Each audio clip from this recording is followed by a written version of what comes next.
Good morning बच्चों, कैसे हो आप सब। आप सभी का स्वागत है जागृति क्लासेस के ऑनलाइन लर्निंग प्लेटफॉर्म पर, जहां हम कर रहे थे पी ब्लॉक और ये कर रहे हैं अपने पी ब्लॉक का पार्ट 5।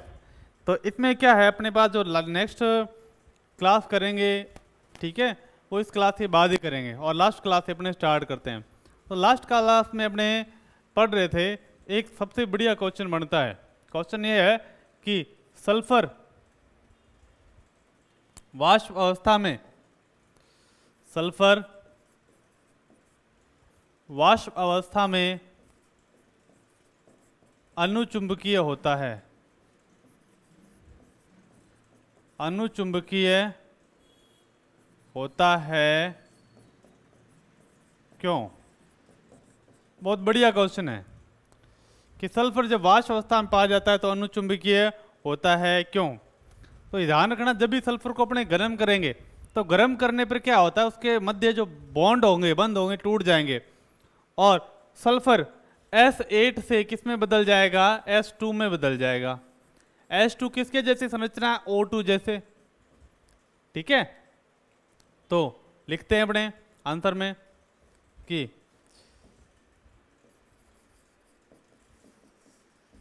सल्फर को गर्म करने पर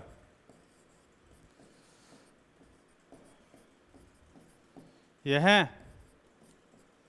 S8 से S2 में बदल जाता है, बदल जाता है। अर्थात इसकी वाष्प अवस्था में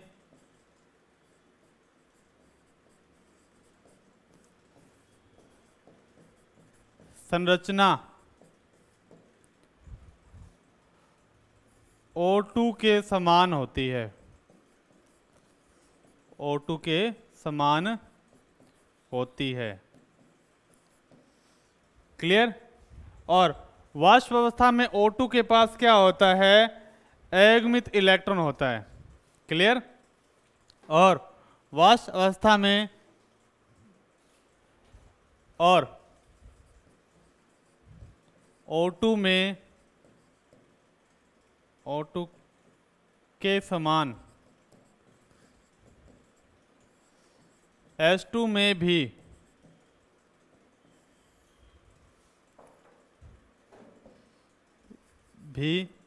एक अयुग्मित इलेक्ट्रॉन पाया जाता है, अयुग्मित इलेक्ट्रॉन के कारण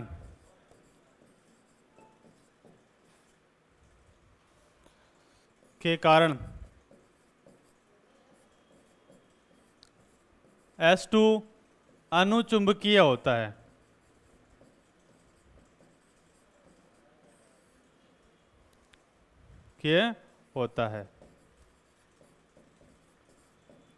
क्लियर? तो ये चीज अपने को ध्यान रखनी है। नेक्स्ट क्वेश्चन अपने पास क्या है कि काफी बार आ चुका है, 2016 में भी क्वेश्चन आया था ये, कि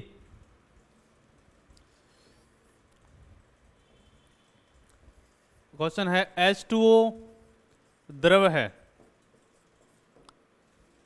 जबकि इससे अधिक अणुभार वाली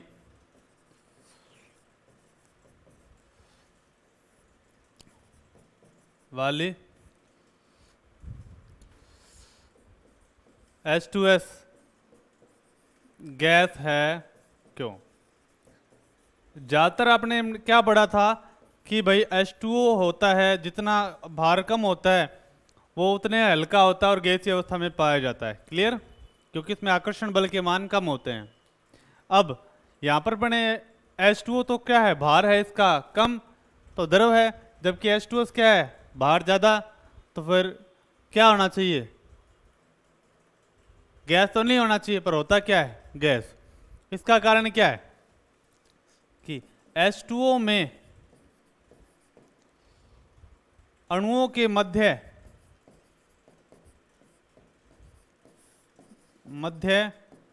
हाइड्रोजन बंध पाया जाता है। क्या पाया जाता है? हाइड्रोजन बंध पाया जाता है।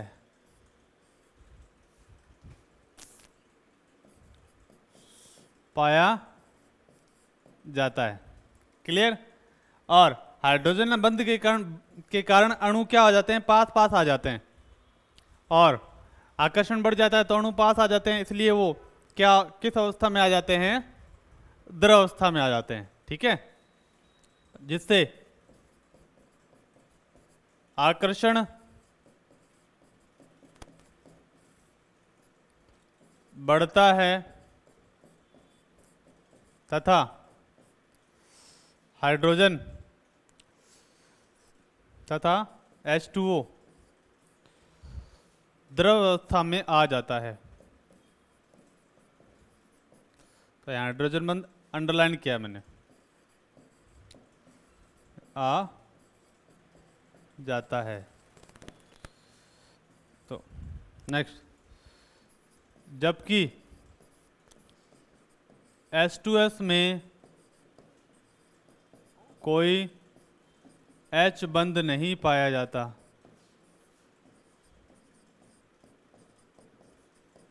पाया जाता है। अगर H बंध नहीं होगा तो फिर किस अवस्था में आएगा? गैसीय अवस्था में आएगा। ठीक है, नहीं पाया जाता है, जिसके कारण यह गैसीय अवस्था में पाया जाता है।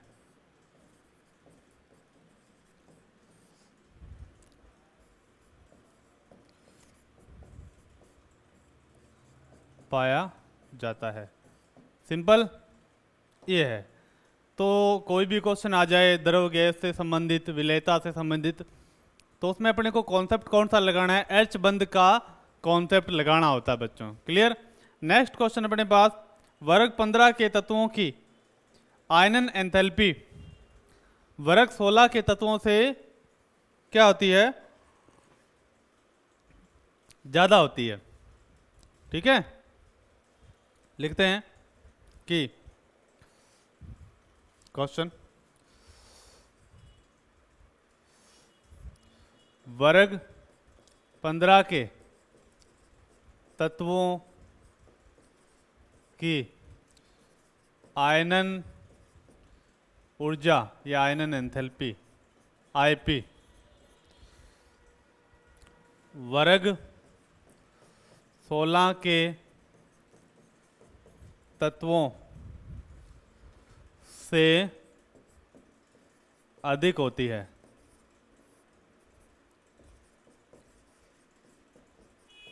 क्यों? यह क्वेश्चन आ जाता है, वर्ग 15 के तत्वों की आईपी अपेक्षा से अधिक होती है, क्यों? या और क्वेश्चन आ जाता है कि वर्ग 15 में कोई तत्व उठा लिया मैंने, नाइट्रोजन की आयनन ऊर्जा किससे ज़्यादा होगी? वर्ग 16 वाला तत्व कौन सा हो गया? ऑक्सीजन से ज़्यादा होती है, क्यों? ठीक है, या फिर नाइट्रोजन से नीचे वाला आ गया फास्फोरस, ऑक्सीजन से नीचे सल्फर आ गया। तो ये तत्व भी ऐसे दे सकते हैं। मैं लिख देता हूँ क्वेश्चन का टाइप कि नाइट्रोजन की आयनन ऊर्जा का मान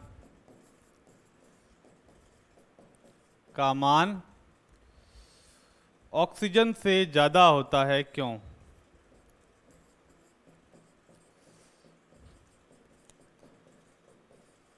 होता है क्यों?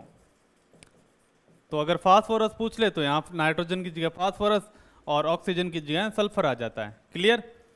तो आयनन ऊर्जा निर्भर करती है साइज पे। साइज जितना छोटा होगा उतनी मुश्किल से क्या होगा? इलेक्ट्रॉन निकलेगा, यानी आईपी बढ़ जाएगी। अब देखें, नाइट्रोजन का साइज तो क्या है? बड़ा, और ऑक्सीजन का साइज क्या? छोटा। आईपी किसकी ज़्यादा होनी चाहिए? तो ऑक्सीजन की, पर ज़्यादा किसकी होती है? नाइट्रोजन की। तो इसका आंसर अपने लिख लेते हैं। ठीक है, तो आंसर लिखेंगे कि वर्ग 15 के तत्वों का सामान्य इलेक्ट्रॉनिक विन्यास, यही आंसर होता है इसका। NH2NP3 होता है। क्या होता है? NH2NP3।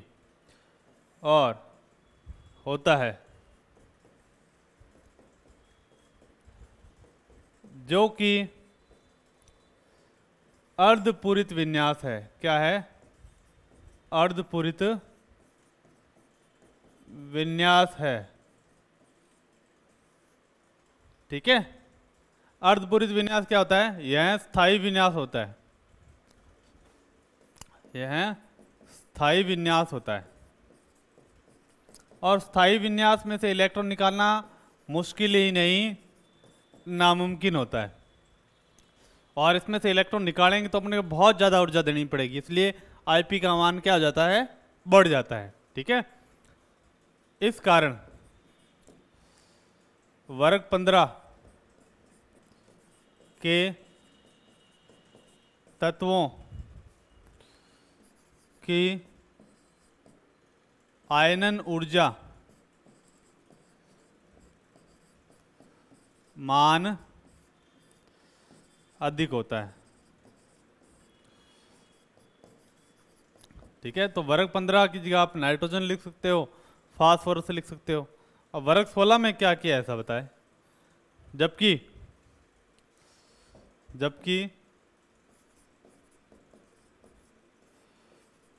वर्ग 16 के तत्वों का सामान्य इलेक्ट्रॉनिक विन्यास क्या होता है? NH2NP4 होता है, जो कि अस्थायी विन्यास है।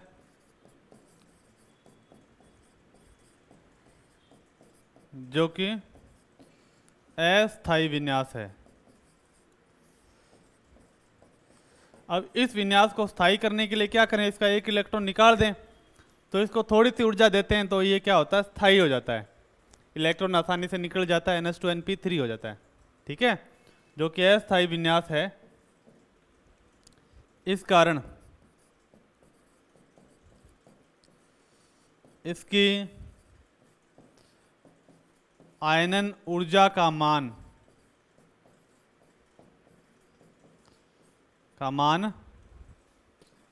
कम होता है। ठीक है। तो इसी कारण से क्या होता है? नाइट्रोजन की आईपी क्या हो जाती है? इलेक्ट्रॉनिक विन्यास क्या है नाइट्रोजन का? NH2NP3, तो आईपी ज़्यादा। और ऑक्सीजन की इलेक्ट्रॉनिक विन्यास NH2NP4, तो आईपी कम हो जाती है इसकी। ठीक है। ऐसे अपने फास्फोरस का ले सकते हैं। फास्फोरस में सेम, और ये सल्फर, तो ये सेम एग्जाम्पल ऐसे आ सकते हैं। क्लियर? आसान है, कोई दिक्कत नहीं। तो नेक्स्ट क्वेश्चन अपने करते हैं। नेक्स्ट क्वेश्चन है अपने पास ऑक्सीकरण अवस्थाएं। ऑक्सीकरण अवस्थाएं कौन कौन से शो करते हैं? वर्ग 15 के तत्व ऑक्सीकरण अवस्थाएं। ऑक्सीकरण अवस्थाएं एक लाइन लिख लेंगे, कोई ज़्यादा इसमें है नहीं। ठीक है। अवस्थाएं,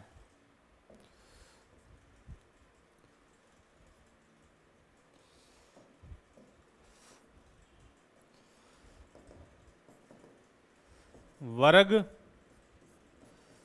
15 के तत्व -2, +4 व +6 ऑक्सीकरण अवस्थाएं प्रदर्शित करते हैं।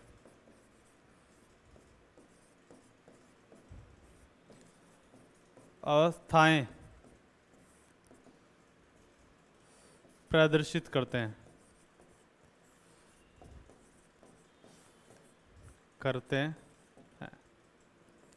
क्लियर? आसान है, कोई दिक्कत नहीं। अब वर्ग 16 के हाइड्राइड करेंगे। क्या? वर्ग 16 के हाइड्राइड। तो वर्ग 16 की संयोजकता क्या होती है? ऑक्सीजन। वर्ग 16 के बाह्यतम कोश में कितने अपने पास इलेक्ट्रॉन है? 4 इलेक्ट्रॉन है या 6 इलेक्ट्रॉन है? 6 इलेक्ट्रॉन। अष्टक पूरा करने के लिए इसको कितने इलेक्ट्रॉन चाहिए? 2 इलेक्ट्रॉन चाहिए, यानी ज़्यादा से ज़्यादा 2 बंध बना सकते हैं। क्लियर? तो इसमें लिखेंगे कि वर्ग 16 के तत्व ES2 प्रकार के हाइड्राइड बनाते हैं। क्या बनाते हैं? ES2 प्रकार के हाइड्राइड बनाते हैं। लिखेंगे इसमें कि वर्ग 16 के तत्व ES2 प्रकार के हाइड्राइड बनाते हैं। ठीक है बच्चों, लिख देंगे फटाफट से। वर्ग 16 के तत्व ES2 प्रकार के हाइड्राइड बनाते हैं। हाइड्राइड बनाते हैं। जैसे अपने पास कौन कौन से हैं? H2O, H2S, ठीक है, H2SE, H2TE, H2PO, ऐसे। ठीक है, तो ये EH2 टाइप के हाइड्राइड हैं। क्लियर? अब इसके अम्लीय गुण पढ़ेंगे अपने।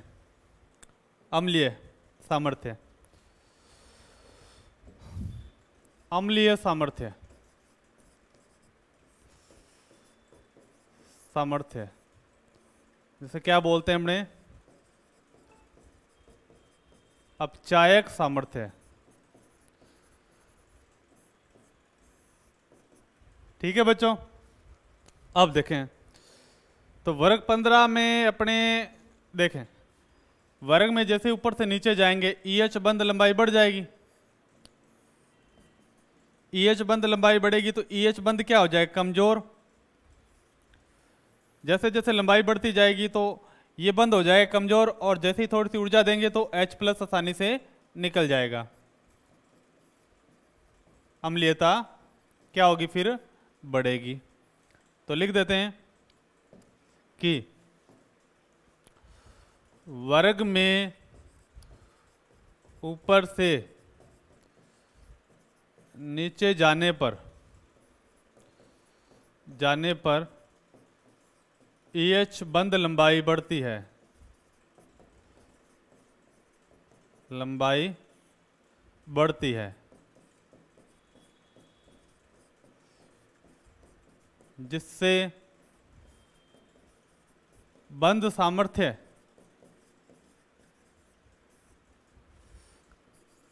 कम हो जाता है तथा अम्लीयता क्या होती है? बढ़ती है। क्लियर? इसमें लिखना है वर्ग 16 के हाइड्राइडों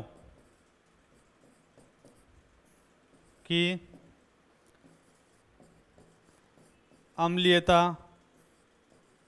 का घटता क्रम।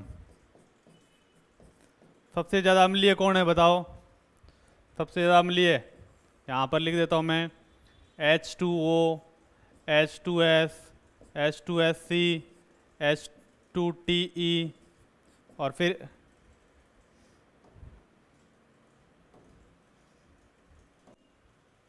H2PO। तो बताओ सबसे ज़्यादा बंध लंबाई किसकी होगी? H2PO। तो सबसे ज़्यादा अम्लीय H2PO, उसके बाद में H2TE, फिर H2, ज़्यादातर क्वेश्चन H2TE तक के आते हैं, H2SE, H2S और H2O। सबसे कम अम्लीय कौन सा है अपने पास? H2O है। और सबसे ज़्यादा अम्लीय H2PO या H2TE। क्लियर? तो क्वेश्चन अपने पास यहाँ तक आते हैं। एक बार क्वेश्चन आया था H2S तथा H2SE की अम्लीयता की तुलना करो। ठीक है, मैं लिख देता हूँ क्वेश्चन, आप सॉल्व करना इसको। ठीक है, कौन ज़्यादा अम्लीय है बताना आपको। क्वेश्चन ये आया था कि H2S तथा H2SE में से कौन अधिक अम्लीय है? अधिक अम्लीय है और क्यों? आसान। तो ये है अपने पास काफ़ी इजी स्टेप्स। ठीक है, अब करेंगे अपने पास नेक्स्ट पॉइंट की तरफ बढ़ते हुए। ठीक है, तो वो है अपने पास क्षारीय गुण। क्षारीय सामर्थ्य, क्षारीय सामर्थ्य। हाइड्राइड अपने पास क्या थे? H2O, H2S, H2SC, H2TE, H2PO। तो देखते हैं ऑक्सीजन के ऊपर 2 लोन पेयर होते हैं, सभी के ऊपर 2 होंगे।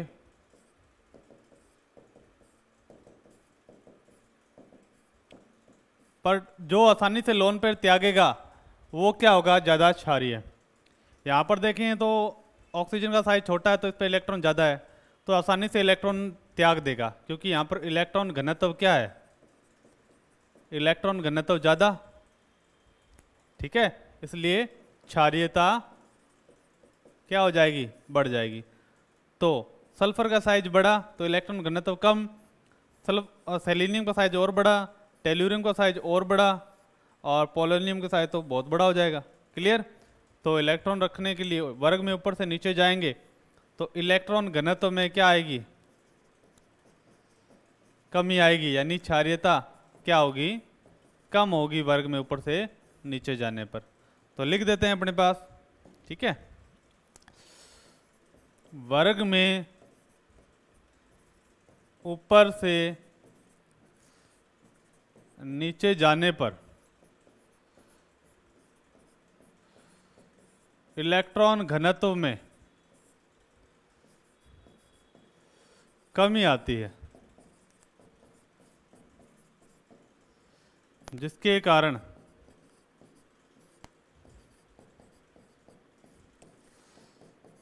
क्षारीयता में कमी आती है। क्लियर? जैसे जैसे इलेक्ट्रॉन घनत्व कम होगा क्षारीयता ऑटोमेटिकली क्या हो जाएगी? अपने पास कम हो जाएगी। ठीक है, तो मैं लिख देता हूं यहां पर, वर्ग 15 के हाइड्राइडों की क्षारीयता का घटता क्रम। तो अपने पास वर्ग 15 के हाइड्राइड, सबसे पहले सबसे ज़्यादा क्षारीय कौन सा होगा? H2O, उसके बाद H2S, उसके बाद में H2SC, उसके बाद में H2TE और सबसे लास्ट में H2PO। आसान है, कुछ भी नहीं करना आपको, आसान आसान स्टेप से फॉलो करने और आगे अपने बढ़ते जाना है। क्लियर? अब जो नेक्स्ट पॉइंट आता है वो है वर्ग 16 में एक सिंपल सा है क्वेश्चन आपको मैंने दिया कि H2S व H2SC में से कौन सा अधिक अम्लीय है, क्यों? अब अगला क्वेश्चन है, बढ़िया क्वेश्चन है, वो है ओजोन की अनुनादी संरचनाएं लिखिए। काफी बार क्वेश्चन आ चुका है। ओजोन की अनुनादी संरचनाएं लिखिए। ठीक है, और ये क्वेश्चन किस हिसाब से आ सकता है? ओजोन में दोनों ऑक्सीजन ऑक्सीजन बंध लंबाइयां समान है। बंध लंबाइयां समान है, क्यों?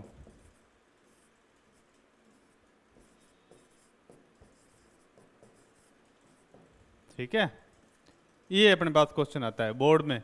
बोर्ड में सेम डिटो कॉपी होती है इसकी, याद रखना। ठीक है, अब पहले तो आपको अनुनाद आना चाहिए, अनुनादी संरचनाएं आनी चाहिए। ठीक है, ओजोन की संरचना अपने पहले कोऑर्डिनेशन में भी पढ़ चुके हैं, तो देख लेते हैं।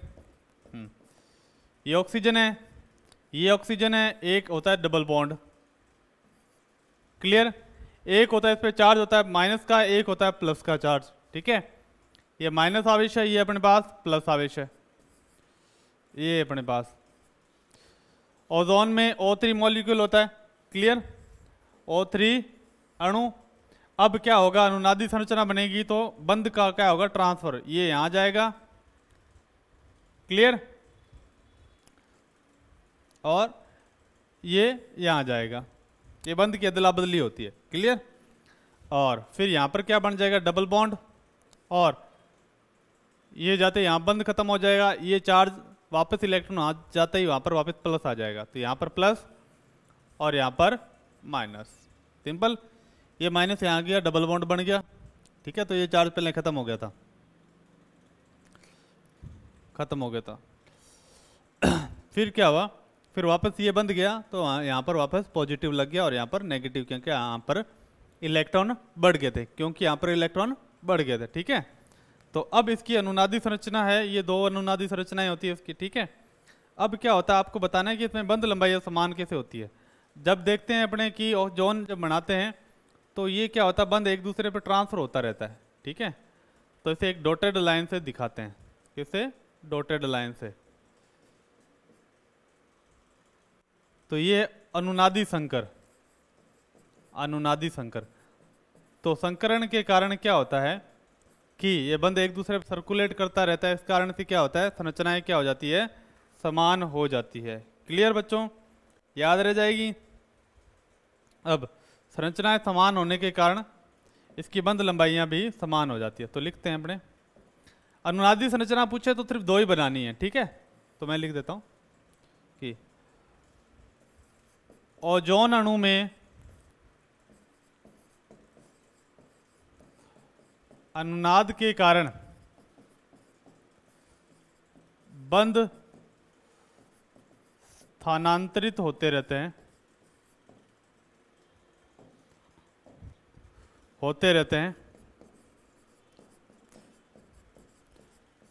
हैं, जिससे ओजोन में ऑक्सीजन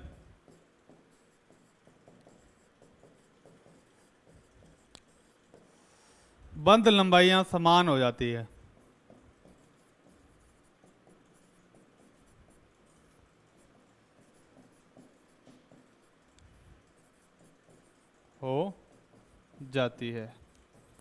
सिंपल है, बहुत ही ज्यादा सिंपल है। तो ऑक्सीजन में बंध लंबाई क्यों समान हो जाती है, अनुनाद के कारण समान हो जाती है, क्लियर है बच्चों।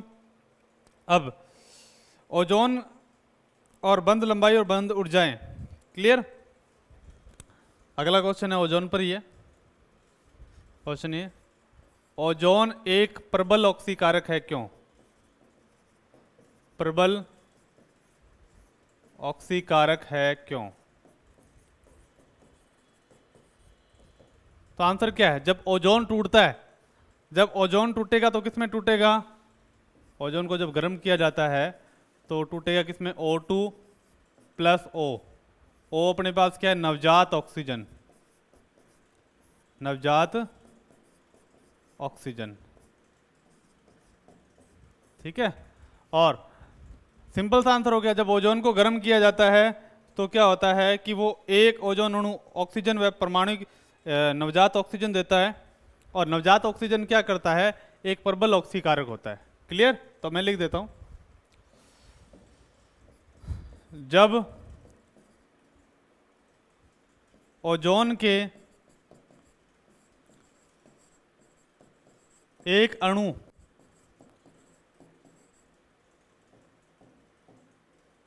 को तोड़ा जाता है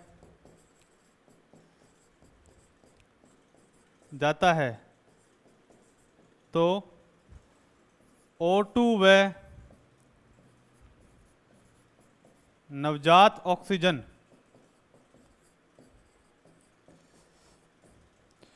निकलती है,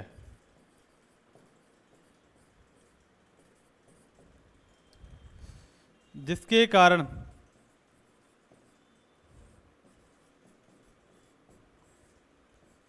यह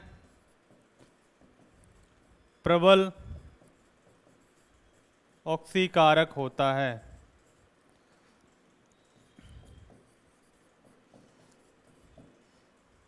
क्लियर? ये सिंपल सिंपल से क्वेश्चन आते हैं। तो अब आगे अपने पढ़ेंगे इनके बारे में और बढ़िया बढ़िया बातें, वर्ग 16 के बारे में। तब तक अपने इस चैप्टर को बढ़िया रिवाइज करेंगे और ओजोन से रिलेटेड और बातें करेंगे। क्लियर?